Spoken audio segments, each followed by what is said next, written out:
अस्सलामुअलैकुम and welcome to my channel. आज की इस वीडियो में मैं आपको रिक्लेम टू योर हार्ट के फर्स्ट चैप्टर के बारे में बताऊंगी।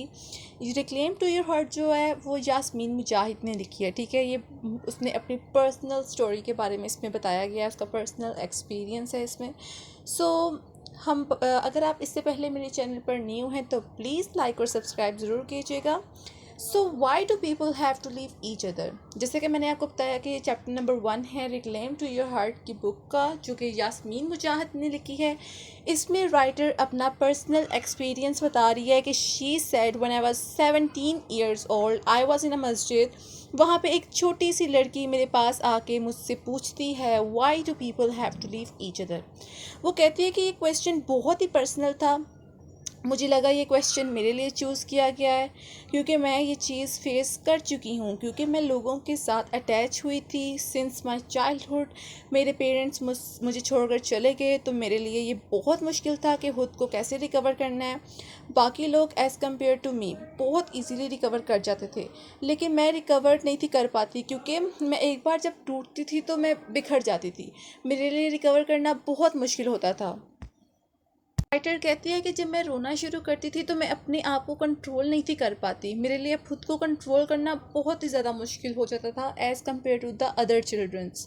ठीक है, एंड देन शी सेड जैसे जैसे मैं बड़ी हुई फिर मैं हर चीज़ के साथ अटैच होना शुरू हो गई, चाहे वो कोई मोमेंट था, प्लेस था या पिक्चर थी, कोई भी चीज़ थी, वो हर चीज़ के साथ ना अटैच होना शुरू हो गई थी। और वो फिर कहती थी कि I need a best friend. ठीक है, फिर कहती है I need a best friend but my best friend chattered me breaks me. Means मेरा उसके साथ कोई भी झगड़ा होता था तो मैं बहुत ज़्यादा टूट जाती थी। फिर जब मैं एक बार टूट जाती थी फिर मेरे लिए खुद को ना संभालना बहुत ज़्यादा मुश्किल हो जाता था। यहाँ पे उसने एक एग्जांपल दी गई है इससे रिलेटेड कि एक ग्लास वेस इसे कहते हैं गमले को। ठीक है, जब एक ग्लास वेस जो है उसको आप टेबल मतलब कि ना टेबल की एज पे रखते हो, ठीक है, वो टूट जाता है, उसके पीसेस दोबारा से रिकवर नहीं हो सकते, वो दोबारा से एग्जैक्ट शेप में नहीं आ सकता। Same is the case with me कि मैं जब टूट जाऊं तो दोबारा से रिकवर नहीं हो पाती। ठीक है, फिर वो कहती है जो ग्लास वेस टूटा आप ग्रेविटी को ब्लेम नहीं कर सकते कि इसने जो ग्रेविटी ने अपनी तरफ इसको ग्रैब किया जिसकी वजह से वो गिरा और टूट गया। सेम हम उस तरह से लोगों को नहीं ब्लेम कर सकते कि आप उनकी वजह से टूटे हो या हम उनकी वजह से टूटे हैं। कसूर मेरा है, मैं रिस्पॉन्सिबल हूँ।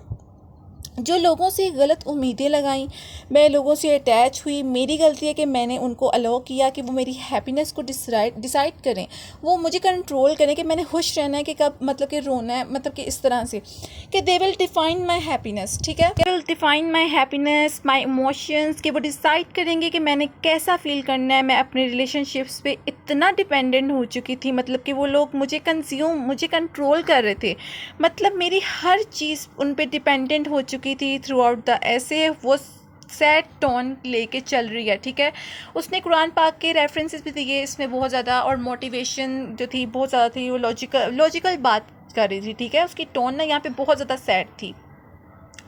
फिर वो कहती है नथिंग हैपन्स विदाउट पर्पस। ठीक है, कि लाइफ में कुछ भी पर्पस के बगैर नहीं होता।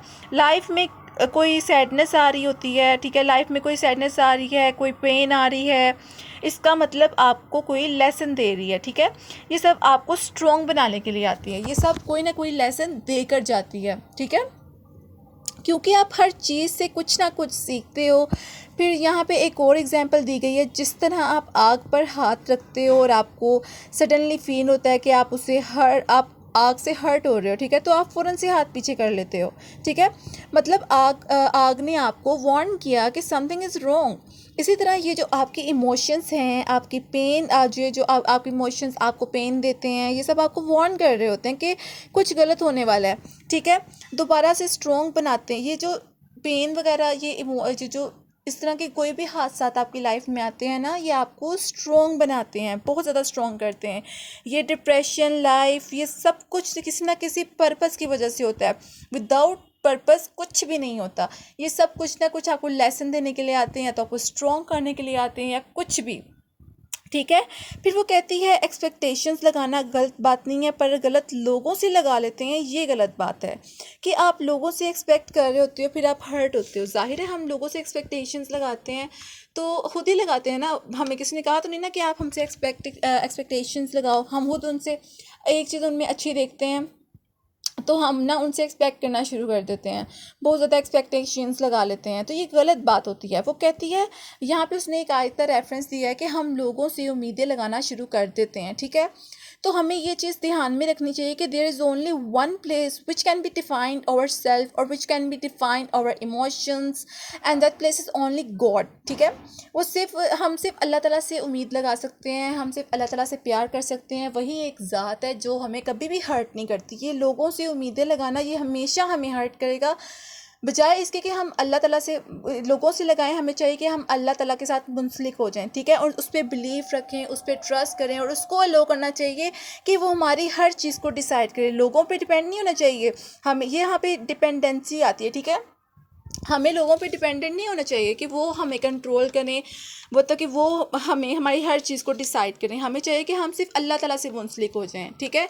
फिर यहाँ उसने हज़रत इब्राहीम अलैहिस्सलाम का रेफरेंस दिया है कि वो खुदा पे यकीन, उनको खुदा पे यकीन था, उनको खुदा से बहुत ज़्यादा प्यार था, अल्लाह ताला से उनको इतनी मोहब्बत थी कि उन्होंने अपनी हर चीज़ उनसे उनके साथ मुंसलिक कर ली हुई थी। इवन अपने बिलव्ड वंस को सेक्रीफाइस कर लिया था अल्लाह ताला के लिए। फिर हज़रत मोहम्मद सल्लल्लाहु अलैहि वसल्लम का रेफरेंस दिया गया है कि जब उनकी वफ़ात हुई थी तो सारे लोग उनकी वफ़ात पे बहुत ज़्यादा अपसेट हो गए थे और उनके लिए बर्दाश्त करना बहुत ज़्यादा मुश्किल हो गया हुआ था। तब हज़रत अबू बकर रज़ियल्लाहु अन्हु, जिनका सबसे ज़्यादा प्यार था हज़रत मोहम्मद सल्लल्लाहु अलैहि वसल्लम से, उन्होंने वो नहीं थे रोए। उन्होंने कहा कि if we worship Muhammad, know that Muhammad is dead, और if you worship Allah then know that Allah will never die. Means कि अगर तुम लोग अल्लाह मतलब कि हज़रत मोहम्मद सल्लल्लाहु अलैहि वसल्लम को मतलब कि मानते हो तो यकीन रखो कि वो वफ़ात पा चुके हैं। और अगर आप अल्लाह ताला पर यकीन रखते हो, अल्लाह ताला को मानते हो, तो आप ये बात मतलब कि याद रखें कि अल्लाह ताला कभी भी मतलब कि वफ़ात नहीं पा सकता, वो हमेशा हाजिर है, ठीक है।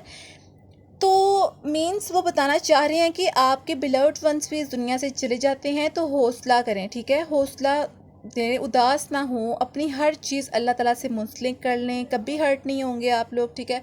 हमारे जो मतलब कि घर में जितने भी मतलब कि बिलव्ड वंस होते हैं, सबको सबको अल्लाह ताला की तरफ मतलब के पास से आए हैं और उनको वापस वहीं जाना है। तो मतलब कि वो आप अफसरदा नहीं हो, आप अपनी हर चीज़ को अल्लाह ताला से मुंसलिक कर लें, अल्लाह ताला से प्यार करें, कभी भी हर्ट नहीं होंगे। फिर एंड पे बताती है कि वो जो क्वेश्चंस करने मतलब कि वो बताती है कि वो जो क्वेश्चन करने आई थी ना, वो कोई छोटी बच्ची नहीं थी जिसने वो क्वेश्चन किया था कि why do people have to live each other. वो मैं ही थी, वो मेरा क्वेश्चन खुद से था, ठीक है। तो मतलब उसने बताया कि थ्रू आउट उसने अपनी सारी जर्नी बताई है कि लोगों से वो किस तरह से अटैच हुई, वो कितना हर्ट हुई। मतलब कि उसको यही पता चला, मतलब कि उसको अपनी लाइफ से यही मिला कि लेसन मिला कि लोगों से एक्सपेक्टेशंस लगाना, लोगों के साथ अटैच होना कुछ भी नहीं इसमें मिलता। आपको चाहिए कि आप अल्लाह ताला के साथ अटैच हो, अल्लाह ताला से उम्मीद रखो, ठीक है। लोगों से अटैचमेंट करने का कोई फ़ायदा नहीं है। आप अल्लाह ताला से उम्मीदें लगाओ, अल्लाह ताला आपको कभी भी हर्ट नहीं करेंगे। सो इस पूरे ऐसे में जो उसकी टोन थी वो बहुत ही इनफॉर्मल थी, बहुत पर्सनल टोन थी। इसमें उसने फॉर्मल टोन यूज़ नहीं की हुई, इसमें उसने अपने पर्सनल एक्सपीरियंस के बारे में बताया है। आई होप कि आपको समझ आ गई होगी। अगर आपका इससे रिगार्डिंग कोई भी क्वेश्चन है तो आप कमेंट सेक्शन में पूछ सकते हैं। And thanks for watching.